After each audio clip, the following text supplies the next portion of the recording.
আমি হাইওয়ে থেকে চম্পনগর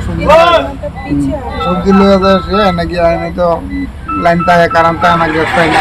অলবান থেকে গ্যাস বইছি চম্পনগর আয়া পর রাস্তা ধরে চা খাইলাম ওই যে টাকা লইলাম ভাড়া লইলাম লই আইতে বরমুড়ার 2-3 জন টাইবেন তারপরে বাড়ি কই তেলে আমাকে দেখো প্রসেস করো না আর তো প্যাসেঞ্জার করানোর ক্ষমতা নাই তারপরে জিগাই যখন এই উজ্জাই কথা কইছে কিছু করে না আর যে একটা প্যাসেঞ্জার তেলে মরে যখন বাড়ি হয়েছে ভাবছি ভাই ঘুরছে 50 টাকা করে ভাড়া 100 টাকা না যে কোনো প্যাসেঞ্জার আমরা 50 টাকা করে আনি তো আমি আইছি পরে বেশি দাঁড়াইতাম দাঁড়াইছি পরে তারপরে আমরা তো সাধারণ